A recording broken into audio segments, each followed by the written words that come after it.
Hello there guys, and welcome back to another video with myself, Foorun. Now today I'm going to be showing you a nice little building tip, which is adding some honeycomb to your base. Now this is going to be external to your base, so once you've finished your base, this is something you can do to finish off and add yourself some extra protection. Now this will be extra to any honeycomb you add inside of your base when you're building it. This is going to be completely external, and it's going to leave a little gap between your base as well for that extra security. So I'm going to show you this now on my base, and what we're going to do, we're going to start off here and we're going to add some foundations to the front. So we're going to start off here with 1, 2 and 3 foundations out, and then we're going to go 1 to the side on the final foundation, and then we're going to move over to triangle foundations and build back towards the base.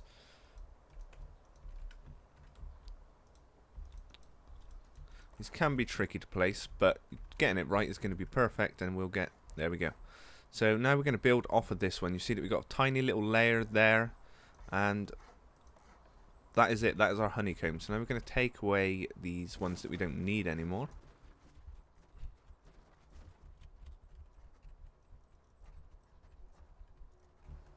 And you can easily move this out onto another level. You just build backwards like that, and it will still give you the nice little gap that you previously had.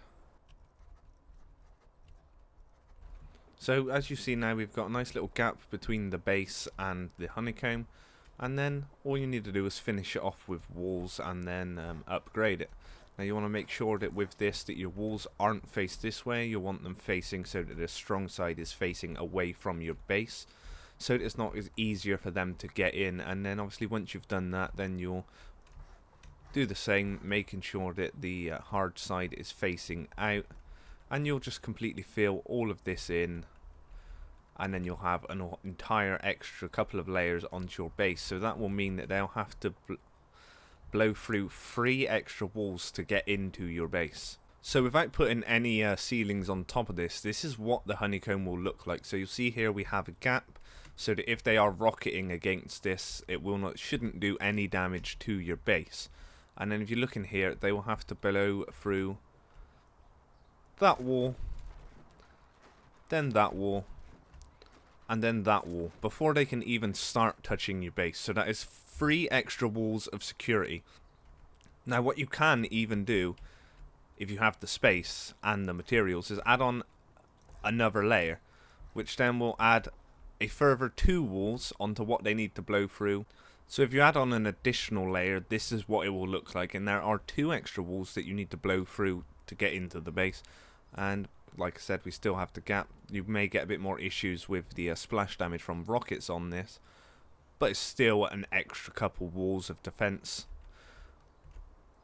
And then if we take a look at it, it'll be 5 walls needed to blow through before they can start hitting onto your base. So it'll be 1, 2, 3, 4, 5, and then they can start hitting your base. Now one more thing I would note, guys, is to make sure that you build your honeycomb up as high as your base is. If you have a 2-floor base and you only do a 1-floor honeycomb, people will be able to exploit that by boosting on top of it and blowing straight into your base on the 2nd floor. And if you are storing all your goodies on the 2nd floor, you're giving them an easier avenue to get into your base. So make sure that you have enough resources to do what you need to do, so that you don't have to leave it half finished, which makes it easier to raid your base or puts you more at risk of being raided by doing so.